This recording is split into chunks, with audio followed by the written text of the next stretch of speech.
first started, I had this terror. It was more than a fear. And I thought, I can't last in this sport. No, it's going to kill me. I just say to myself, one more, just one more. And sometimes you'd look down from the aeroplane and you'd see your car and you'd say, if I survive this jump, I'm going to get in that car and I'm going home and I'm never coming back to this place. I just kept at it and at it, and finally the terror drops down to a nice, quiet little fear, and then you start to enjoy it. You really enjoy it.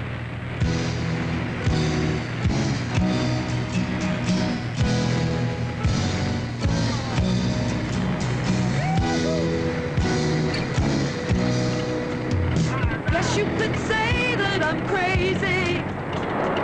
You couldn't know how I feel. Taking a chance is just part of the game. It's worth it for something so real. Let's go! Reaching for you, sharing with me. Together as one, feeling so free. This is the way it has to be. Reaching for you, sharing with me.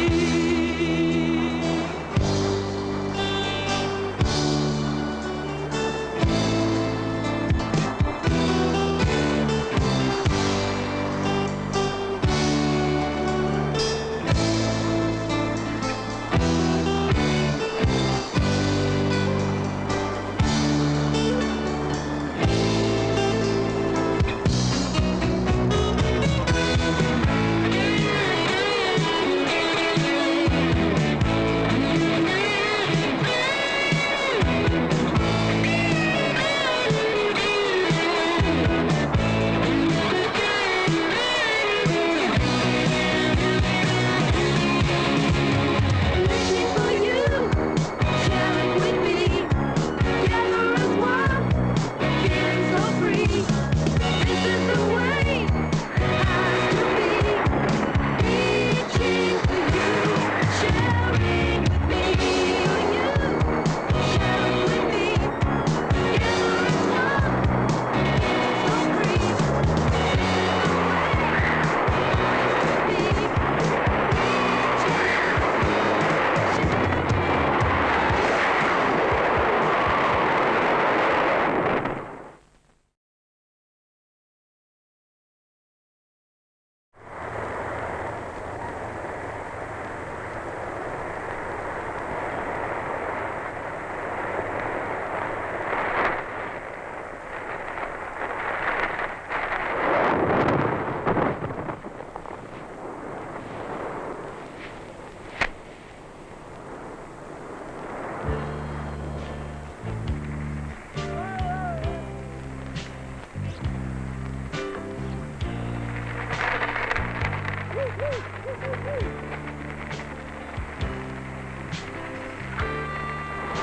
The ram air parachute is designed the same as an aeroplane's wing.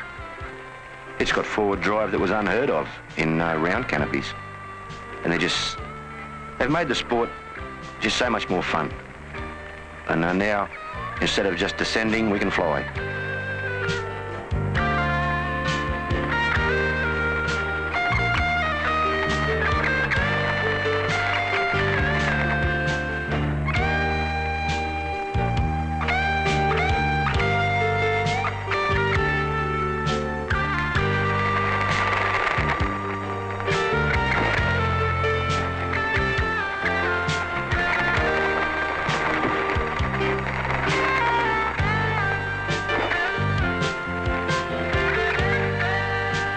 You become virtually a pilot. You've got to land this thing and land it as softly as possible.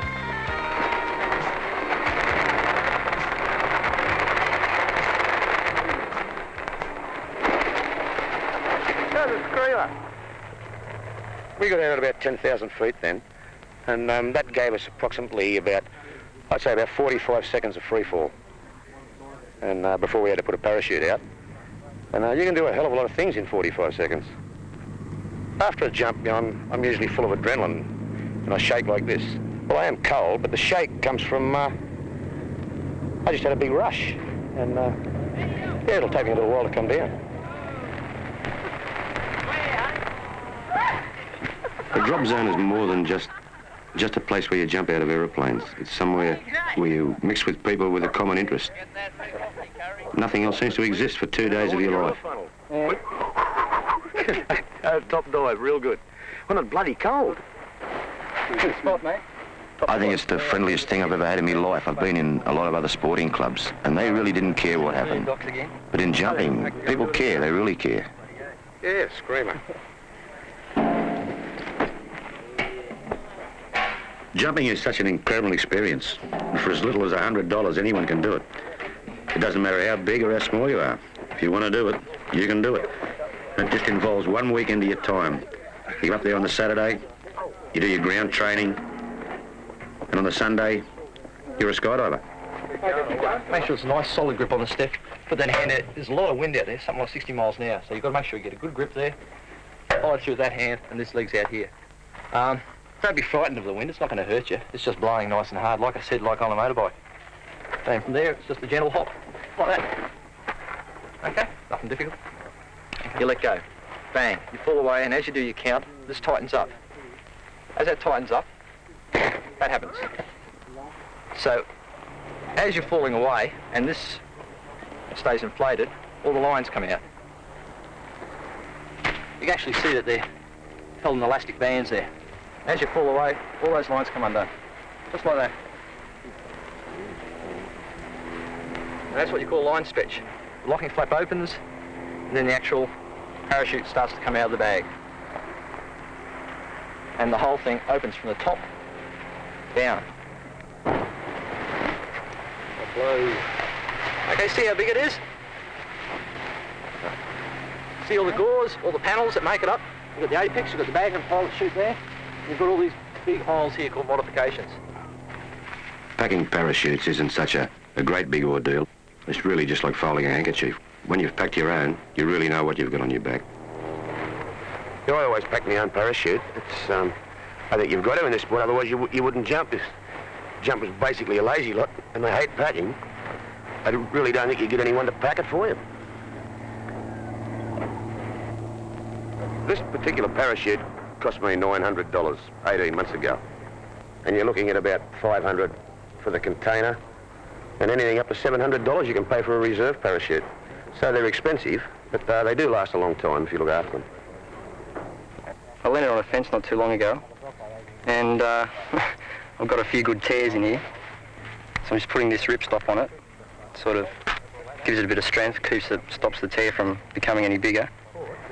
Personally, if I get a hole in this thing, I'd like to make sure it's patched up. You know, it won't really cause any trouble with the features, the flying features of your canopy, but you tend to forget about them after a while. There's so much area here, and if I find one hole and leave it and sort of think I'll fix that next week, well, the next week I might have to spend an hour or two trying to find the one hole in amongst all this material. Okay, power off. Out you get. Go. 1,000, 2,000, 3,000, 4,000, 5,000, 6,000. Okay, you've got to be aggressive. You've got to put a lot into it, okay? There's no use going up and going 1,000, 2,000, 3,000, because it's going to be wishy-washy, just like this. You go out and you go 1,000, 2,000, 3,000. It's going to be that much harder, isn't it? Because you put a lot into it. And that's what we want to see. Really military-like. 3, 5, 4, 3, 2, 1, 3,000! 5,000, 2,000, 3,000! Okay, on the rear risers, watch your height, watch your alts.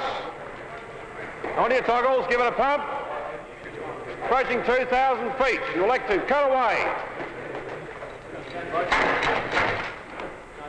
Okay, if you do have an accidental deployment in the aircraft, remember, try and smother it as quick as you can. If it does get out one of the holes, make sure you go out the same hole with it. If at any stage you're sitting beside someone who has this, make sure to get out of his way and give the wearer every opportunity to get out. Jumping, as we know it now, sport parachuting, was really started in the Army. They really pioneered the whole thing. They have contributed a lot to jumping. Sports clubs started with Army surplus gear.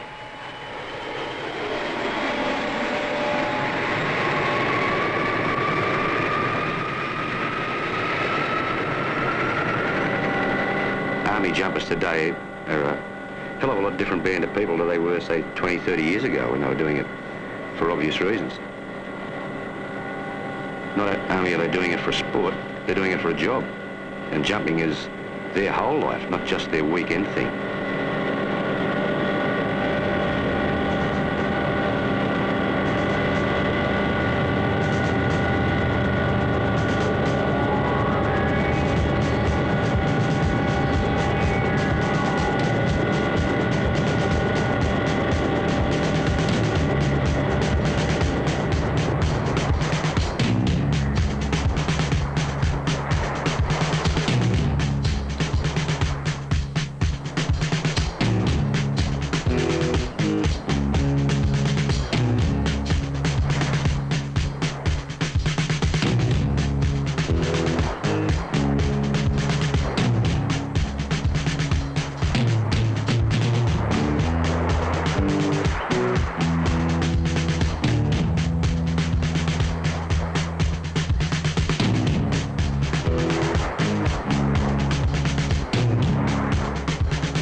Its airborne operations and paradrops tops in perfection, the Department of Defense stages continuing tests at Fort Bragg, North Carolina. And here an advance party hits the ground to prepare the way for the main body being disgorged from transport planes of the 18th Air Force. 2,000 paratroopers of the famed 82nd Airborne Division are engaged in the maneuver. The most spectacular mass jump since World War II. A sky full of fighting men ready, willing, and able for any emergency.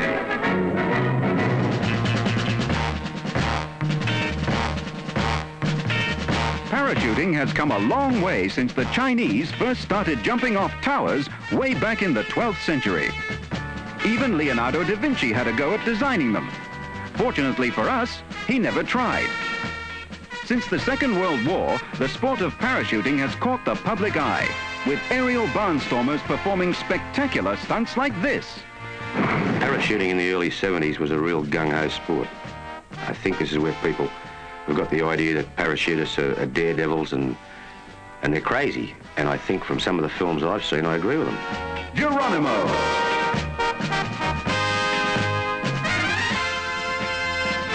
And now, to mark the beginning of the 70s, last weekend a group of skydivers got together in the sky over a New South Wales drop zone, or DZ as they call it, south of Sydney, Australia, to prove that man can indeed fly.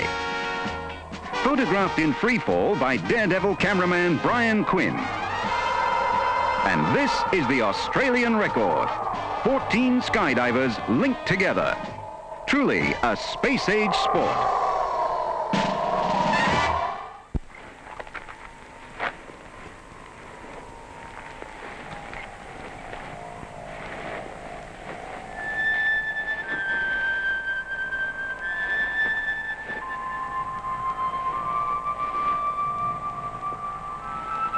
Prometheus. I really wondered where they got the name. It didn't seem much of a name for a team that was going to represent Australia, and I thought, a guy sitting on a rock with an eagle eating his liver, you know, that's just not on. And then you check it out in the dictionary and it says a Promethean, one creative, boldly original, one who dares to exceed the bounds which others accept.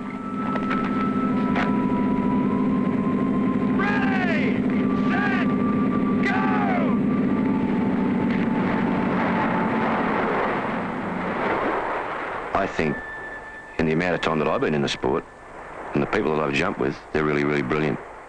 I've never seen anything in the sky like it. They're just poetry. They're beautiful to watch. 8-way sequential is really a fantastic picture of 8 symbols moving around together, doing the same thing together, connections from back to front. To do it well, or as well as Prometheus does, it's really flying. There's no way to describe it. We have a lot of different ideas of how to go about it, but everybody on that team knows exactly which end is which.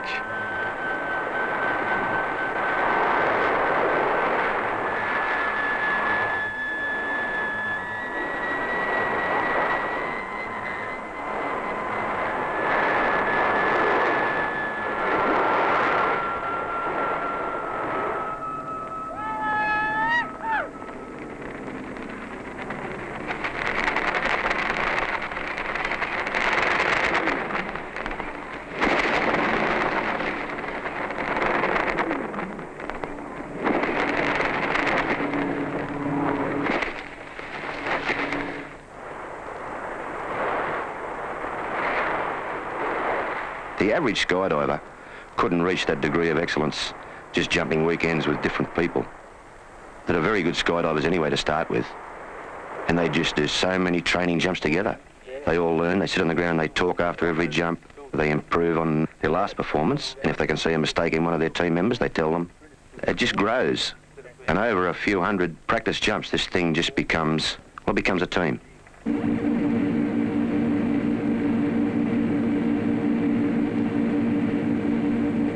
Well, the World Meet is what it's all about.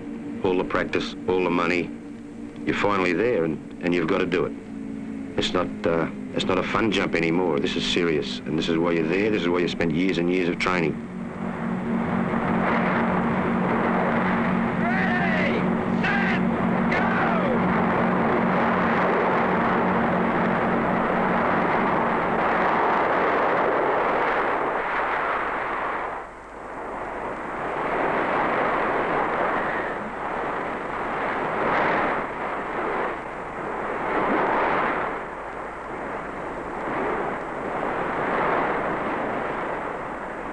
In one dive, they scored 9 formations, and that would have been enough to win the World Meet. But there was a missed grip on the 3rd formation, so they didn't score after the 3rd formation. There was only 3 people in Prometheus actually knew that that grip wasn't taken. The other 5 people thought they'd won. It was only on a replay with the video that it was picked up. It's not just up to a judge's eye anymore. They have cameras, and they can play them, and they don't lie.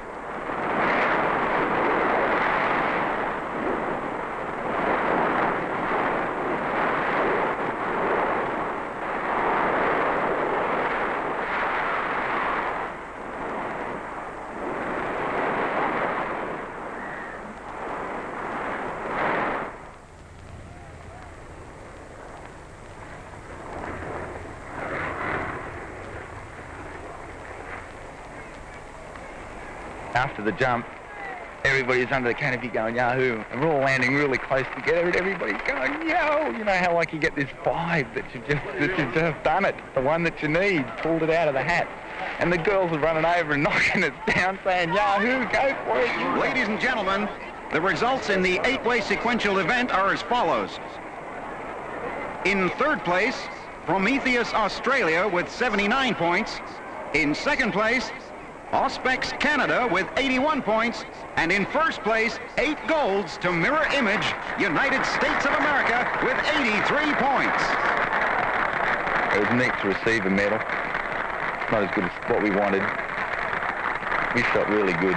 We all looked at each other and said, we'll see you around next year probably.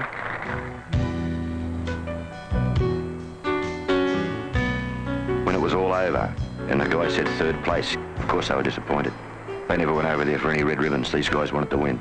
But I suppose there's hard luck stories in every team.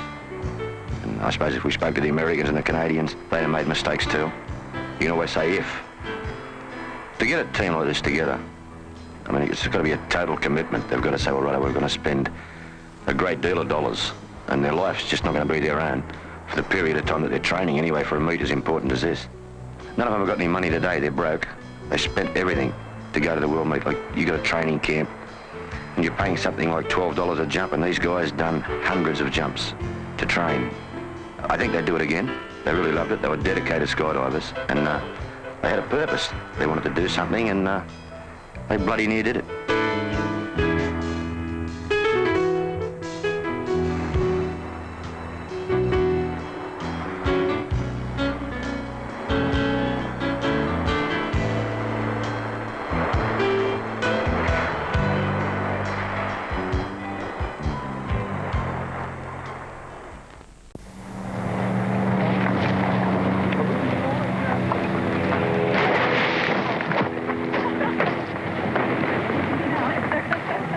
Di done, I think, everything that she could do.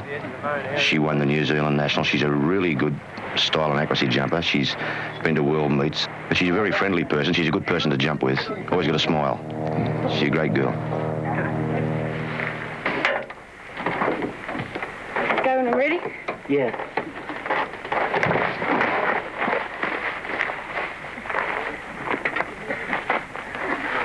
$20 seconds.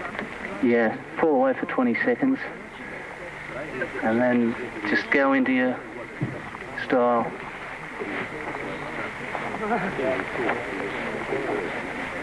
Dump? Yeah, dump straight away. Your practice is basically learning to do exactly a 360-degree turn, stop it, do another one, stop it, do a back loop, stop it, and still end up facing the same direction. It's hard work. It's not fun, but if I do a good jump, I just love it. If I do 9 jumps in a weekend and the 9th is the only good one, I'll go home feeling so happy.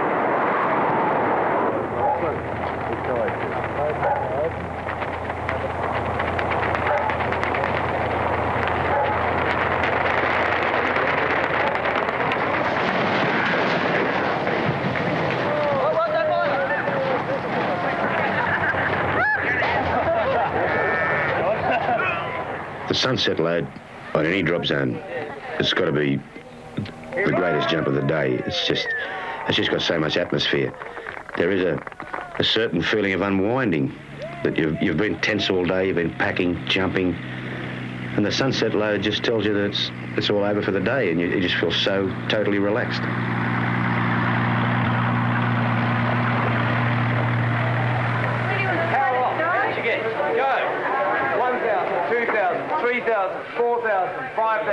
Half the malfunction, turn to the right.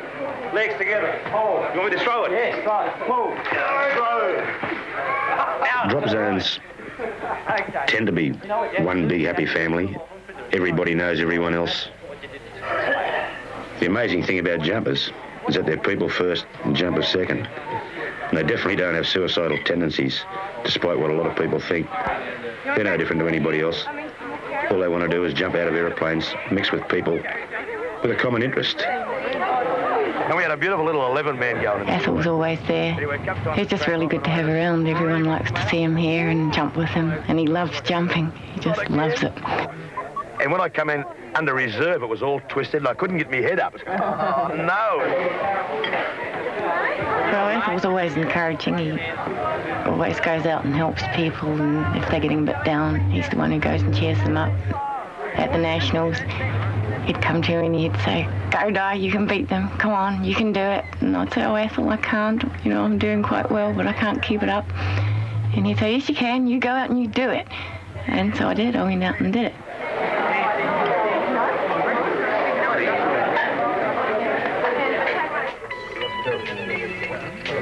After a day's jumping and you sit around a fire with a can of beer, people just talk. They talk about the sport, they talk about themselves. And you learn so much about people. And jumpers really are a unique bunch of people. Jumpers will rage all night and really enjoy one another's company and feel really upset when it's over. This party should go on forever. I looked down and here's this nice big paddock. I said, "This is cool, this is great. Fence there, great open country." And this tree went whack straight in this tree. I couldn't believe it.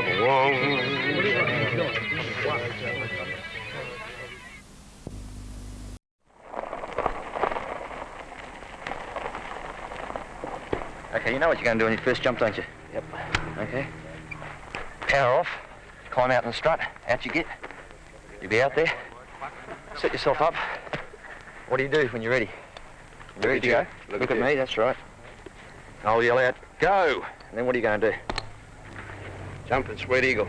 Okay, now Start counting. Okay. How does that feel? Great. How do you feel? All right? Happy?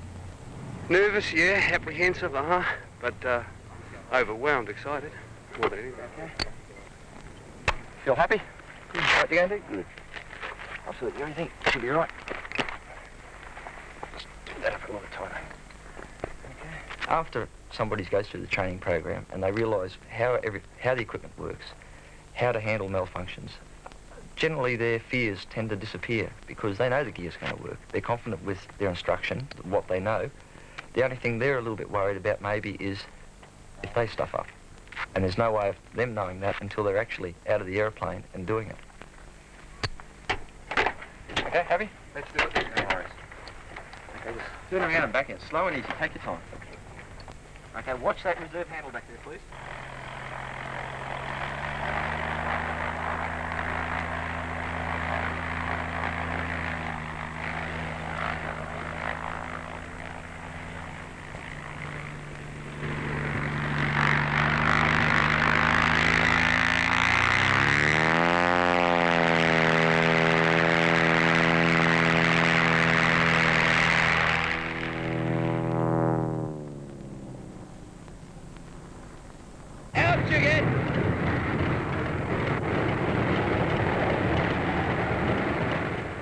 remember my first jump. I think most people that jump do. That's something that really sticks in your mind. I remember on mine, I was very, very frightened. And the instructor was giving a few corrections, a left here and a right there, to bring us in over the spot. And I remember him looking over my shoulder, giving all these corrections to the pilot. And I was thinking, it's got to be soon, it's got to be soon. And I was very agitated. Then you just hear this very loud voice, power off. And it's, well, this is it, here I go. Out you get! I had this feeling that I really didn't want to do it. And I remember moving, but very, very slowly. I really don't think I was in any hurry at all to get out of that aeroplane. Go! There was just so much tremendous drama. The noise of the aeroplane, the wind, and then total silence. From one world into another in a split second. It's a feeling that I'll never ever forget.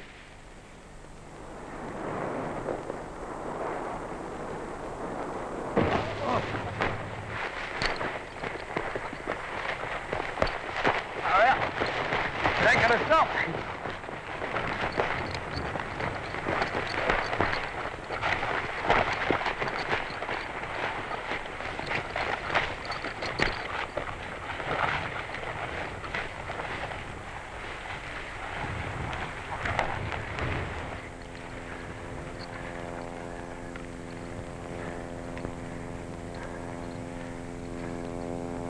Incredible. It was amazing.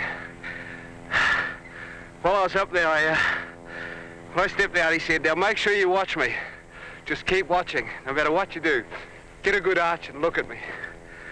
So when I went, I was just, the instruction come through, but I was just looking at the guy and he just had one big smile on his face. I saw the plane go away. It was just amazing. Coming down was incredible. Oh, it's got me hooked. Yeah, got me hooked.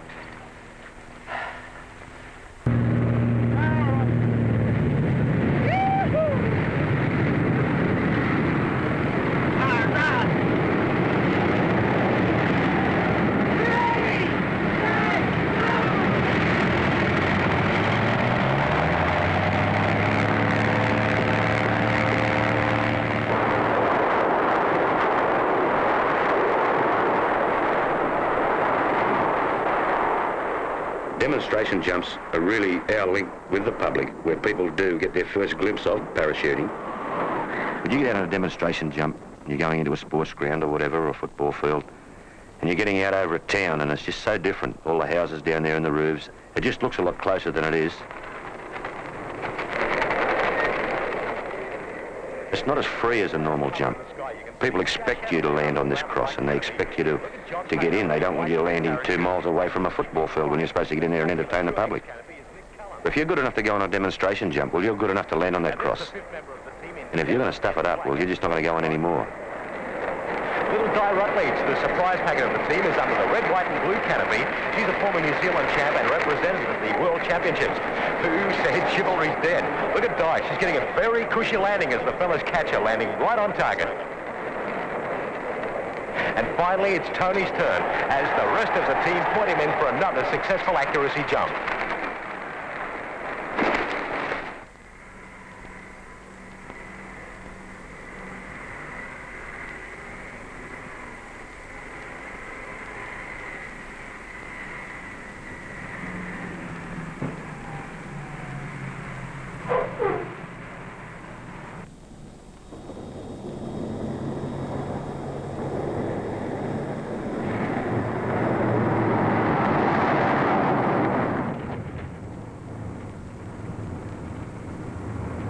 I know it's not a lot of things in my life that I really look forward to, but I know from Monday to Friday now it's just sort of an existence until the weekend comes, and then you feel happy again. There's no pressure. Like when we've got a DC3 weekend, everyone's really got an adrenaline rush when they walk onto the place. It's different to normal jumping, like say out of 5-place aircraft or whatever. You're going there to do really big jumps. Personally, I start to feel excited around about the Wednesday. Yeah, the butterflies are really big.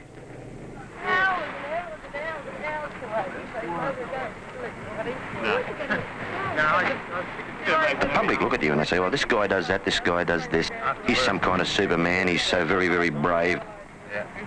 I think I've met some of the most delicate people I've ever met in my life that jump out of aeroplanes. Okay. Ready, set, go! They're just normal people from all walks of life. I don't think you can put it into any category. I mean, I know people, doctors, lawyers, tradesmen, truck drivers, whatever. There's just nothing that says, right, this guy's going to be a skydiver on his background. It's something that the individual's got. Jim, come look at me. I tried this before, it doesn't work. A dirt dive is really essential to any skydive. It's like a little dance. What you want to do in the air, you've got to do on the ground first, and you practice it and practice it and practice it.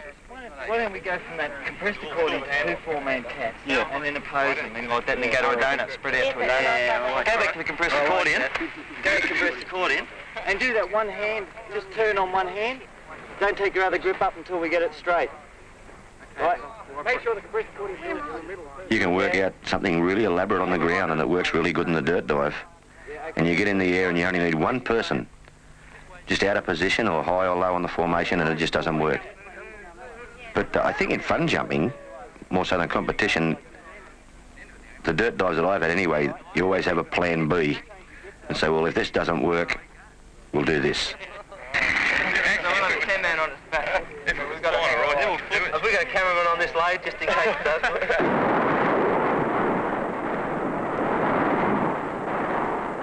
I've been in countless funnels, you know, that's things just go out of control in the sky. Someone takes your air and but everyone seems to get a big laugh about this.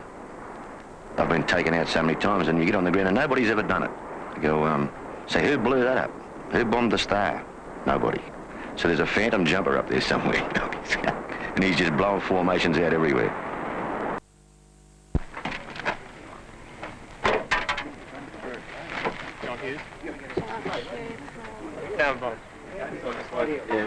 And how's everything in central Queensland, Stu? Yeah, 30 years there, wonderful town. Grown a bit, I think, since 66. Oh, yeah, I think so.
Really get to know people when you jump with them. Like you can drink beer with a guy and you don't really know that guy. But when you jump with him, you know him. He's himself. He's not acting anymore. There's no pretense. It's real. It's happening. You really know what that guy's all about in the air. When you're sitting in the plane, you just watch the different reactions of different people. You see some people asleep, other people looking out the window. You see other people that are really agitated and they're checking their gear, and of course that sets off a chain reaction. Anybody that's watching them starts to check their own gear. Some people show fear more than others. Some people try to act super cool, but it's there. It's there with everybody. I'm scared. But it's all over when you get out. Yeah. No problem at all out the door. In here, big problem. And I think everybody's basically the same. A little bit apprehensive in the aeroplane. I think basically these people love to be scared. And that's why they do it. And I don't think you'd do it if you didn't get a rush. If you worry about it, it tends to sort of accumulate and you blow it for the rest of the people. You want to make it a good jump for everybody else as well. Every time you go through the door, you wonder, how this jump's going to go, what's going to happen, because no matter what you plan, they never really work out according to plan. When you get out of the door of an aeroplane, you're committed to what's on your back, and all the yelling and screaming in the world is just not going to make that any different. That's there. You're committed with that, and I think once you get this idea in your head, stop worrying about the gear. It's going to work. You feel confident with it. You do a hell of a lot more in the sky. The feeling you get is a bit like riding a motorbike at high speed. You're right there. You're not living yesterday, you're not living tomorrow, you're not living outside it. You're all right there, and it's all happening very fast.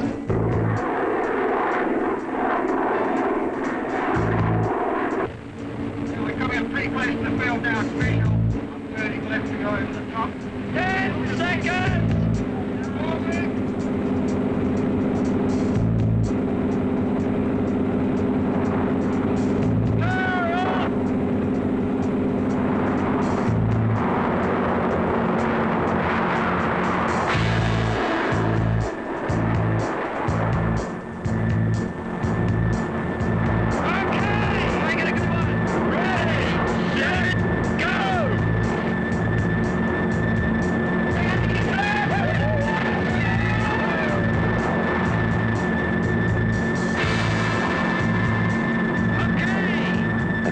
Said to me, whenever you get doubts in jumping and you say, why do you do it?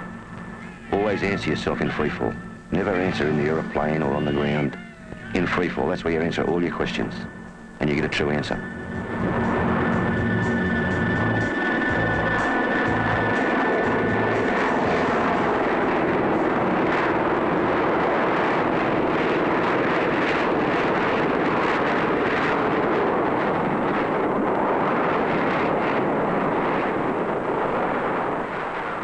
Freefall. That's total happiness. I feel happier doing that than I think anything I've ever done. But there's no sensation of speed. I don't get a sensation of speed. I don't get a sensation of falling. It's just a freedom thing. You actually feel like a bird. If you want to be in a certain place, you can be there. You can fly there. And you do it with people you like, it's just so much better.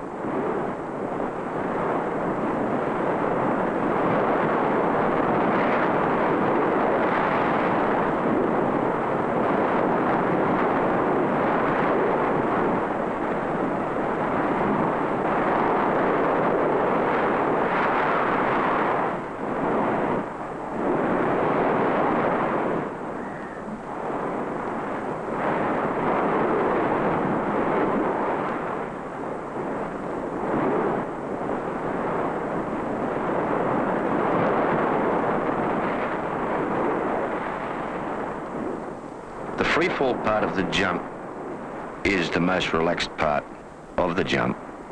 But when you're going to put that parachute out, that's... I think I've spoke to a lot of jumpers about this. This is when it happens. It's you're watching every move it makes, and you just want a little bit of start on it.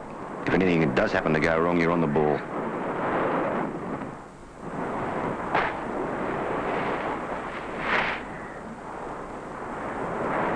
Malfunctions are something that the jumpers don't really want.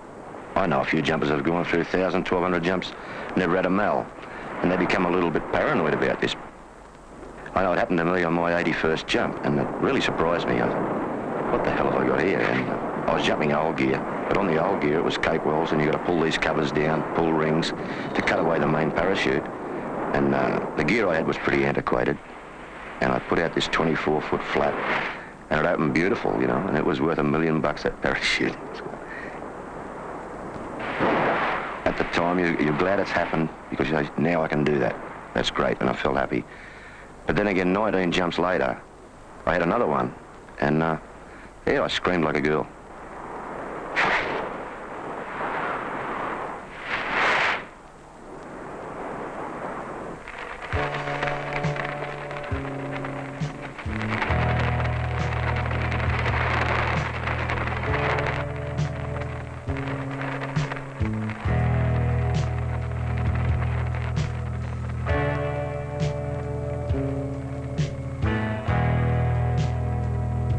Like everything these days, I guess you reach a point where you feel you can do something well.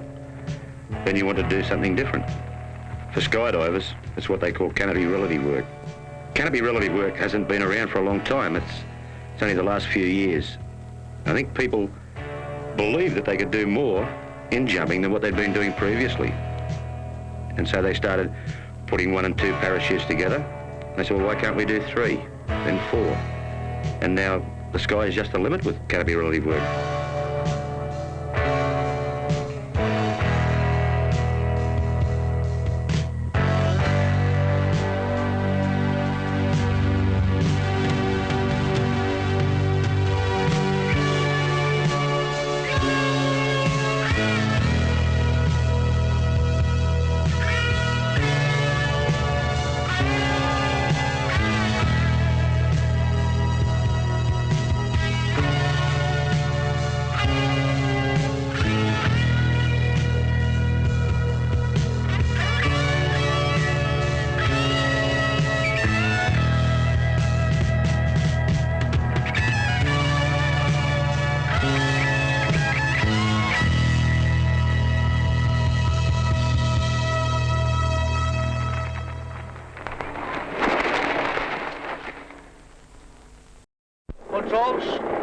Controls are free. Briefing is complete. Gear lever, spring latch. Tailwind lock is in. Release of the gyros. Gas the gyros on 2, 0, that's correct. Scan power.